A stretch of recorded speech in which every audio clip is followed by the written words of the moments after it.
Sõda Ukrainas on muutunud inimkonna ajaloo kõige intensiivsemaks drooni lahinguväljaks.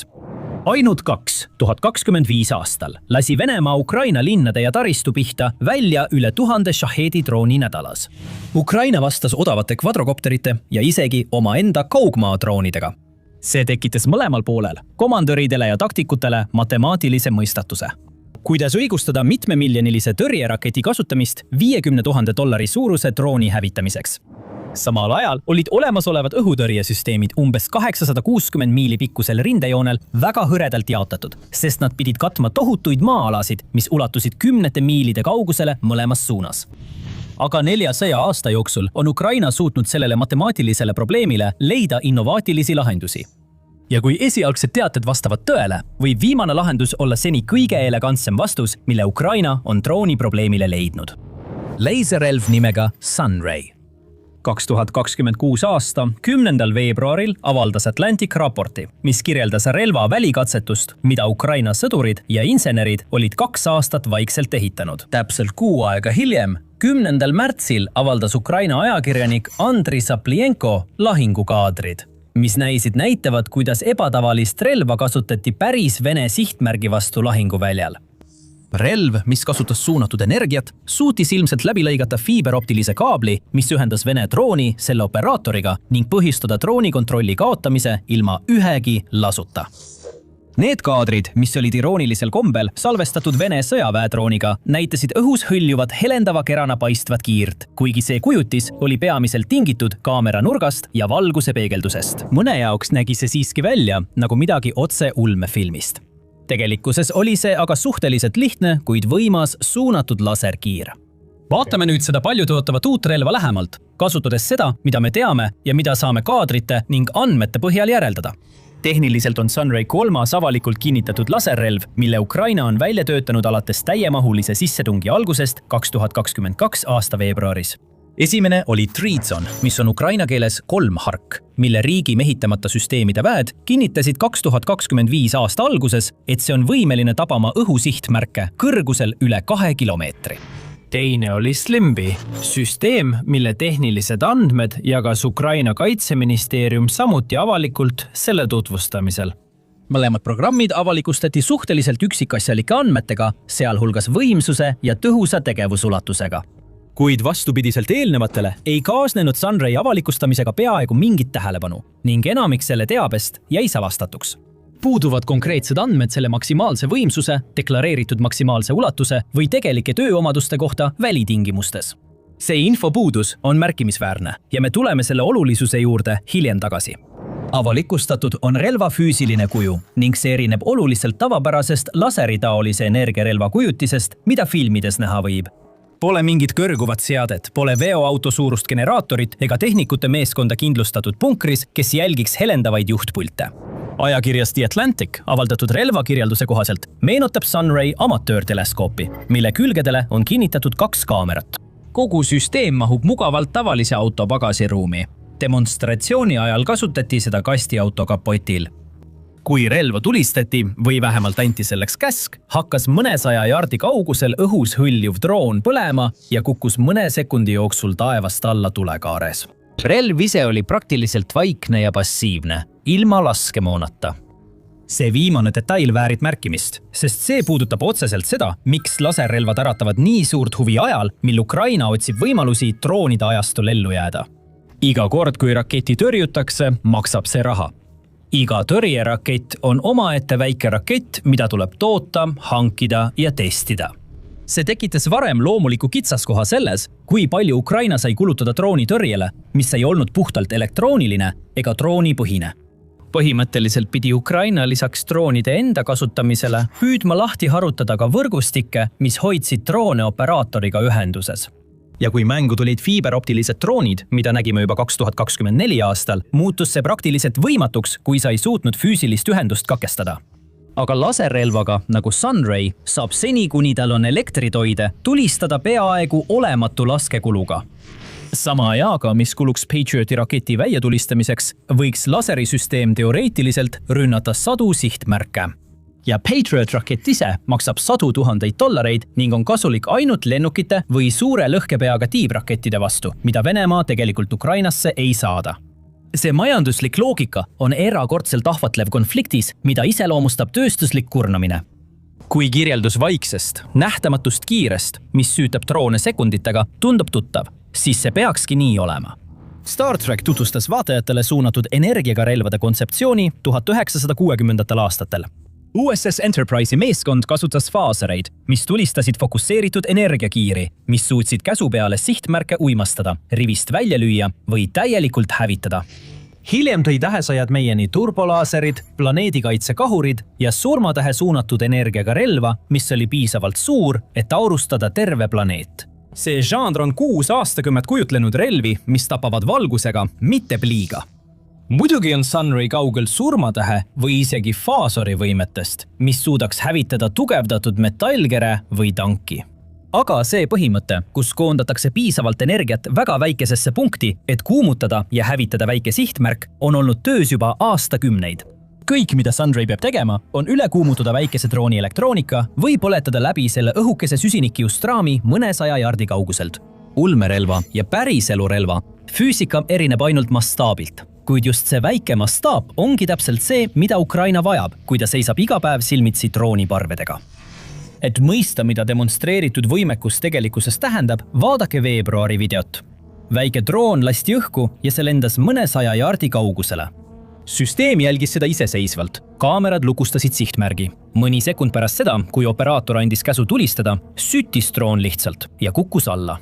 Märtsikuu videomaterjal lisab teistsuguse mõõtme. Sel juhul näib, et relvad sihtisid mitte drooni ennast, vaid fiiberoptilist kaablit, mis ühendas drooni maapinnal oleva operaatoriga. Selle ühenduse katkestamine ei hävita drooni ennast. Droon ei plahvata. See lihtsalt kaotab voolu ja ühenduse ning kukub alla. See on teatud mõttes elegantsem viis drooni hävitamiseks kui selle kere läbi põletamine. Sihtmärk kõrvaldatakse vaikselt, ilma põlevate rusude kõrvalise ohuta ja ainus asi, mis hävib, on kaabel, mis on juba keskkonnaprobleem. Muidugi on see siiski paras mõttehüpe, et minna nende 2 väga kontrollitud stsenaariumi juures tegeliku lahinguvälja keskkonda, kuid selle kasulikkuse üldpõhimõte on loogiline. Vene väed on üha enam kasutusele võtnud niinenämu ootavad droonid, mehitamata õhusõidukid, mis hõljuvad või viibivad rindejoone lähedal. Need on ühendatud pikkade fiiberoptiliste kaablitega, mis kannavad signaale tagasi operaatorile, mööda minnes täielikult GPS-ist ja olles vastupidavad elektroonilisele segamisele. Need süsteemid on Ukraina vägedele üha suuremaks probleemiks muutunud, sest tavaline segamine ja GPS-signaali võltsimine, mis toimivad šahedide ja kommertskvadrokopterite vastu, lihtsalt ei toimi drooni vastu, mida juhitakse otse füüsilise juhtme kaudu. Leiser, mis suudab selle kaabli sihtida ja sekunditega läbi põletada, pakub lahendust probleemile, millega ükski olemasolev süsteem nii puhtalt hakkama ei saa. Ohuspektri väiksemas otsas on väikesed kommertskvadrokopterid, mida on muudetud granaatide viskamiseks või kumulatiivsete laengute kandmiseks. Olnud selle sõja üheks määravaks taktikalise relvaks, terroriseerides jalaväepositsioone kogu rindel.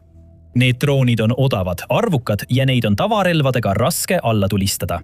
Punktkaitseleiser, mis suudab tuvastamisel mõne sekundiga vaikselt drooni taevast alla põletada, ilma et tekitaks heli, mis reedaks operaatori asukoha ja ilma laskemoona kulutamata, on kompaniile või pataljonile väga tõhus tööriist. Paiguta see sõidukile, toida seda generaatorist ja lase tehisintellektil põhineval jälgimissüsteemil töö ära teha. Iga väike FPV-droon, mis läheneb kaitseliinile, muutub potentsiaalseks sihtmärgiks ja iga selline tõrje ei maksa sisuliselt midagi. Nüüd räägime numbritest, sest just numbrid muudavad Sunray loo tõeliselt märkimisväärseks. Aruanne viitab sellele, et Sunray on olnud arenduses umbes 2 aastat ning mõnede hinnangute kohaselt maksis prototüüp $2 miljonit. Tuutmismudeli prognoositav ühikuhind on mitusada $1,000. Kõige lähedasem võrdlus on USA mereväe Helios-süsteem, mis tähendab kõrge energiaga laserit koos integreeritud optilise pimestaja ja jälgimisseadmega. Helios arendas välja Lockheed Martin 2018. aastal sõlmitud $150 miljoni suuruse lepingu alusel. Ja see on ainult arenduslepingu maksumus, mitte süsteemi laevastikus kasutuselevõtu ühiku hind. Mõned Heliose programmi täielikud analüüsid, mis hõlmavad valikuid ja jätkutöid, hindavad potentsiaalset kogumaksumust ligi $1 miljardi suuruseks. Ameerika süsteem on tõeliselt muljetavaldav ja töötab võimsustel, millega Ukraina prototüüp peaaegu kindlasti võistelda ei suuda. kuid konkreetse ülesande jaoks, mida Ukraina keetska on täitma, näiteks väikeste droonide keetskel allatulistamine rinde lähedal, on Ukraina süsteem tõenäoliselt palju kulutõhusam. See kulude arvestus muutub veelgi silmatorkavamaks, kui asetada Sunray kõrvuti läänes välja töötatud suure energiaga laserrelvade 2025. aasta laiema pildiga. Saksamaa Rheinmetall ja MBDA on arendanud laeval paiknevat laserdemonstratsiooniseadet vähemalt alates 2019. aastast. 2026 aasta alguseks oli see programm läbinud aastapikkused merel katsetused ja üle 100 lahinglaskmise testi. Kuid selle eelarvekomitee oli juba mures prognoositava 462 miljoni euro suuruse maksumuse pärast, mis on praeguse kursi järgi umbes $548 miljonit ja seda ainult demonstratsioonifaasi eest. Samal ajal pakub Austraalia ettevõte Electro-Optic Systems oma 100 kilovatist Apollo laserrelva, mis sõlmis eelmisel augustil esimese teadaoleva ekspordilepingu oma taolise laserisüsteemi jaoks ostjaks Holland. Neid on küpsed ja võimsad süsteemid, mis on ehitatud lääneriikide hangete rangete standardite järgi, arvestades töökindluse, koostalitlusvõime ja pikaajalisuse nõudeid, mis suurendavad oluliselt nende maksumust ja arendusaega.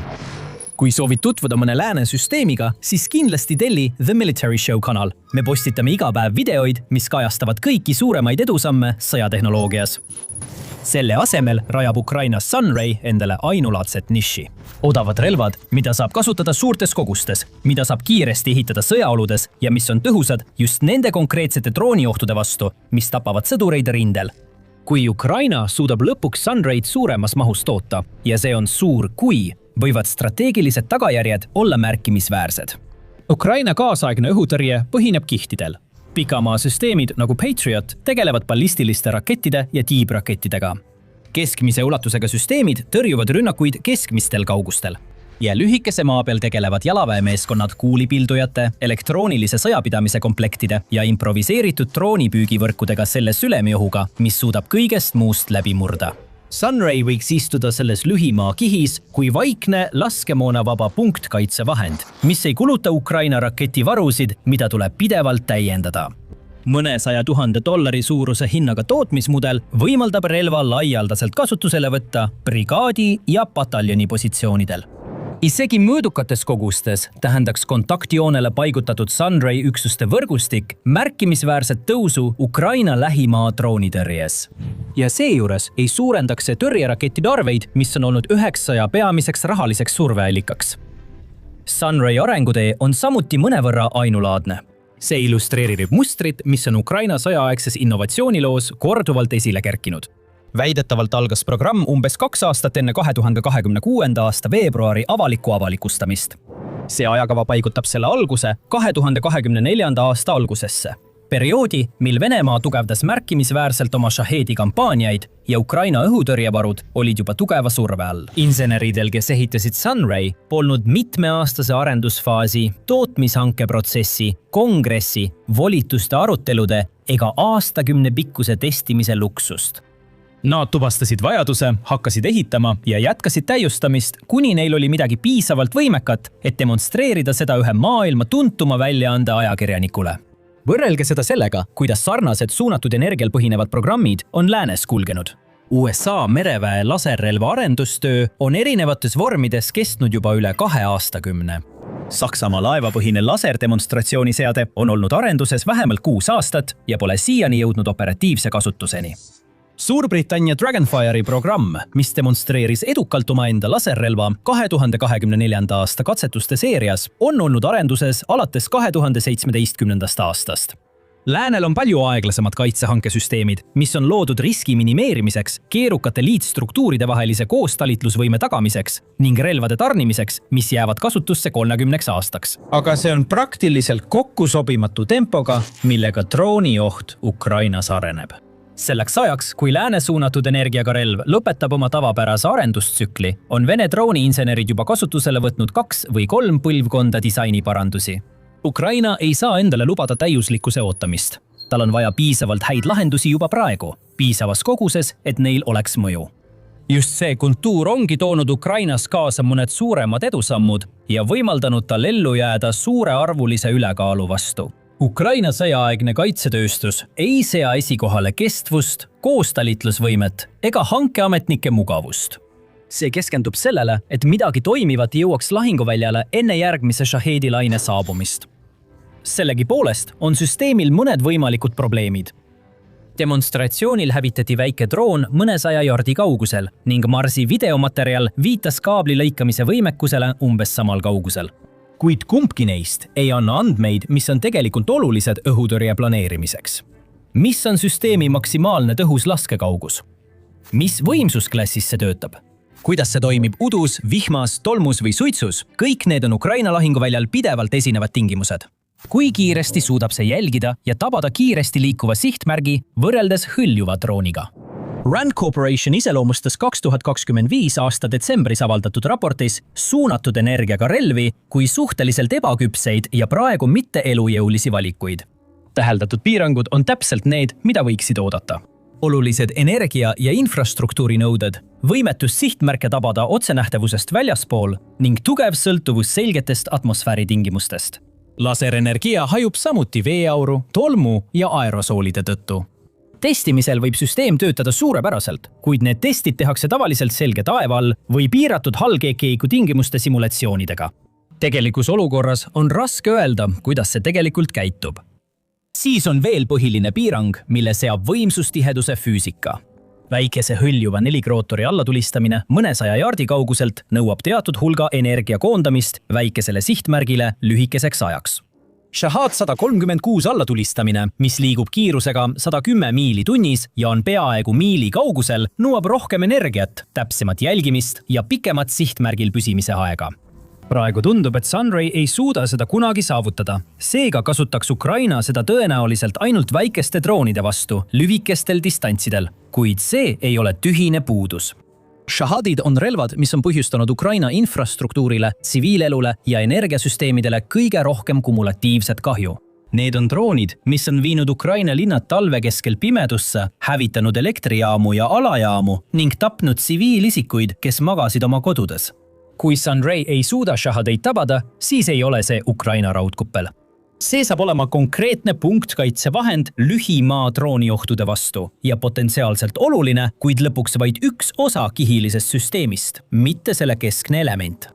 Just sellist kihilist süsteemi kirjeldavad Ukraina ametnikud, kui nad räägivad riigi õhutõrje arendamise suunast. Ukraina president Volodõmõr Zelenski on väidetavalt andnud ülesandeks Pavlo Jelizarovile, äsja ametisse nimetatud õhuväe asekomandörile, koondada integreeritud riiklik toome kriitilise taristu kaitseks. Siise info kohaselt on tähtaeg suveks 2026, mis on väga lühike ajaraam.